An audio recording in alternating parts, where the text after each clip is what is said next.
सभी दोस्तों को नमस्कार। और आज का टॉपिक हमारा गुण संधि रहेगा।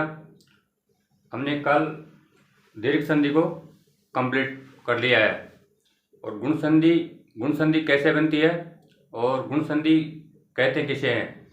तो गुण संधि में 3 तरह से बनती है ये गुण संधि।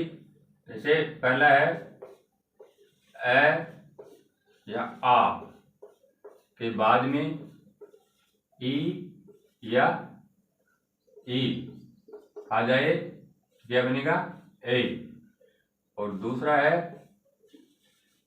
ए आ के बाद में उ और उ तो क्या बन जाएगा ओ। और तीसरा है ए आ के बाद में यदि री हो तो क्या बन जाएगा अर।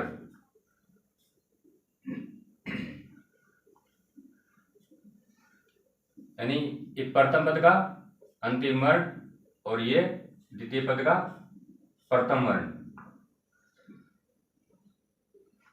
गुण संधि में ए आ के बाद में ई और ई मिलके क्या बनेगा ए बनेगा। और ए आ के बाद में उ और उ आए तो क्या बनेगा ओ। और ए आ के बाद में री आए तो क्या बनेगा अर बन जाएगा। और इन तीनों स्वरों को क्या कहते हैं गुण स्वर।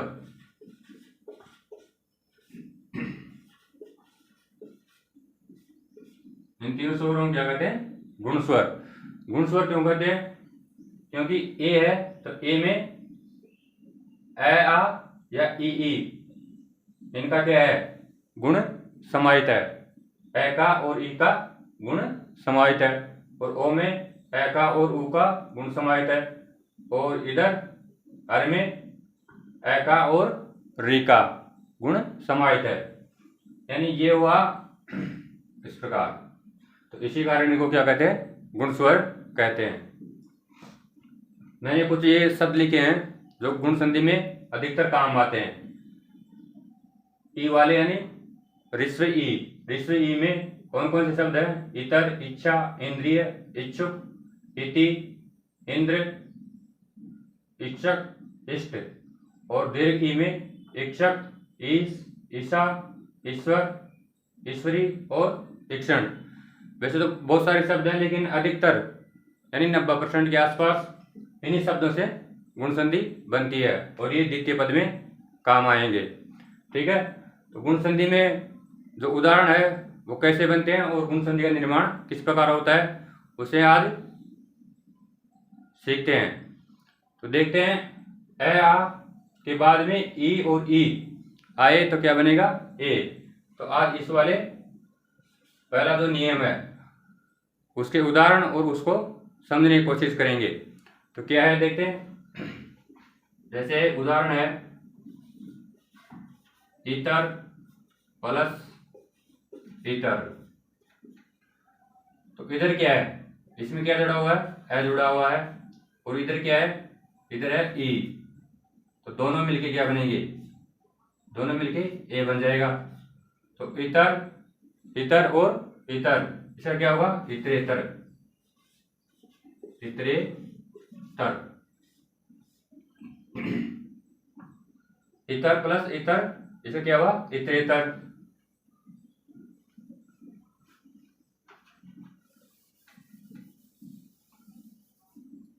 देखो एक शब्द है शुभेच्छा।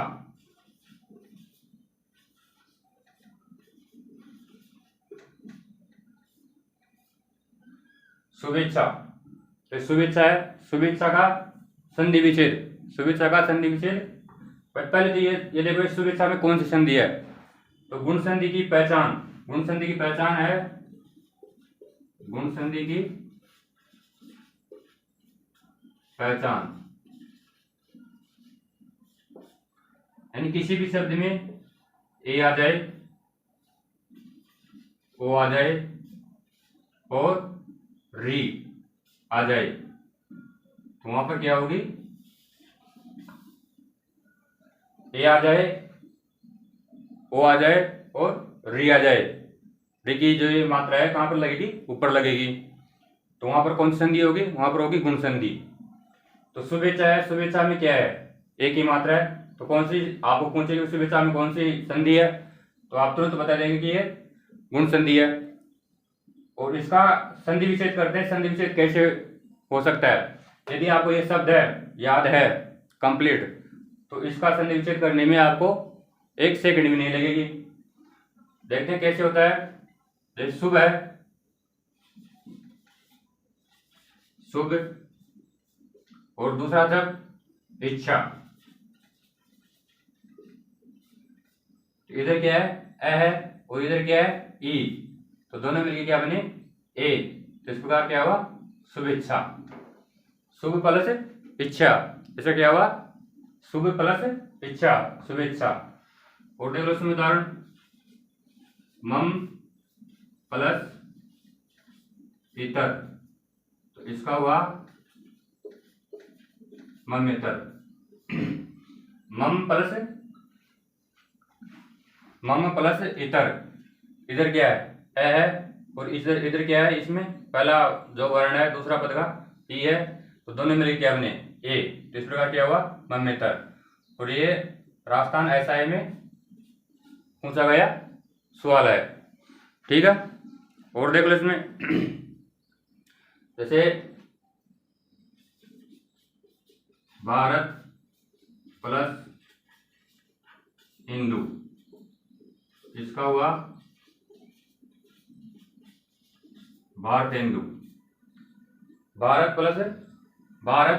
प्लस हिंदू, भारत प्लस हिंदू, इधर क्या है, तय में क्या जुड़ा हुआ है, ए जुड़ा हुआ है, और इधर हिंदू में पहला वर्ण कौन सा है, ई है, तो ए और ई मिलके क्या बनेंगे, ए और ई मिलके ए बनेगा। तो इस प्रकार क्या बनेगा, भारत हिंदू।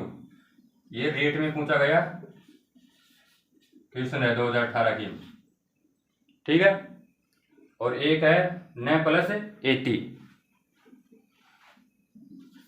न प्लस इति, इसका हुआ नेति। ये फर्स्ट ग्रेड 2021, न प्लस एटी, इसमें क्या हुआ, इधर ए है और इधर ई है, इधर न में क्या है, न में ए जुड़ा हुआ है, रुद्र फर्स्ट वर्ण ई है, तो क्या हुआ, नेति। तो इस प्रकार जो रिश्व ई वाले जो शब्द है वो इस प्रकार से उदाहरण बनेंगे इसके। आगे देखते हैं दीर्घ ई के जो उदाहरण है वो कैसे बनते हैं। दीर्घ ई के जो उदाहरण है वो कैसे बनते हैं।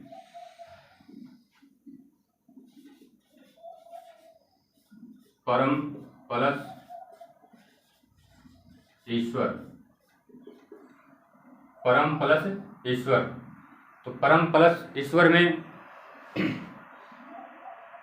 मैं में क्या जुड़ा हुआ है, ए जुड़ा हुआ है, और ई में दीर्घ ई है, तो दोनों मिलके क्या बनेंगे, दोनों मिलके ए या ई क्या बनेगा, ए बनेगा। जिससे क्या बन जाएगा, परमेश्वर।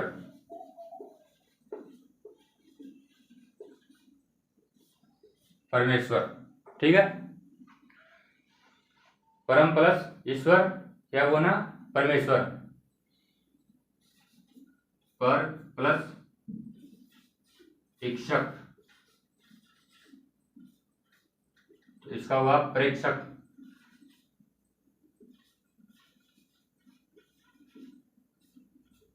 पर प्लस इक्षक क्या हुआ, प्रेक्षक, ठीक है। और देख लो जैसे एक देखो आप,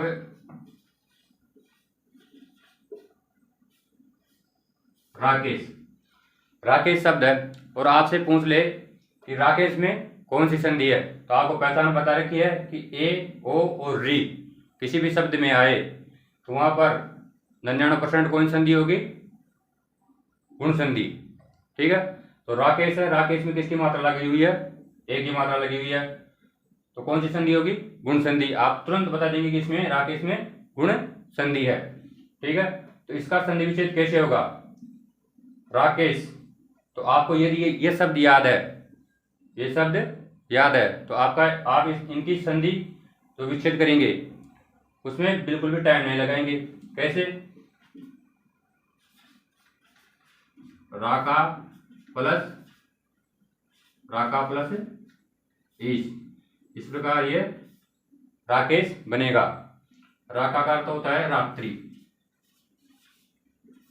और इसका अर्थ होता है भगवान, तो इसका होगा चंद्रमा। राकेश का अर्थ क्या होगा? चंद्रमा। ठीक है, इस प्रकार ये गुण संधि में उदाहरण बनेंगे। जो पहला नियम है, और देख लो इसकी। जैसे एक शब्द है उपेक्षा। उपेक्षा है, तो उपेक्षा में कौन सी संधि हो सकती है? तो आपको जो पहचान बता रखी है, पहचान क्या है? ए, ओ और री। तो इसमें क्या है? ए आ रहा है, तो कौन सी संधि होगी? गुण संधि होगी। और इसका संधि विच्छेद किस प्रकार हो सकता है? यदि आपको ये शब्द याद है तो आप तुरंत कर देंगे कि उप प्लस इच्छा। इस प्रकार क्या बना? उपेक्षा। उप प्लस इच्छा, इस प्रकार क्या बना? उपेक्षा। तो आज के लिए इतना ही। गुण संधि में जो पहला नियम है वो कंप्लीट होता है, और कल की वीडियो में दूसरा नियम है ओ वाला, और जो तीसरा नियम है री वाला, वो देखते हैं। तो थैंक यू।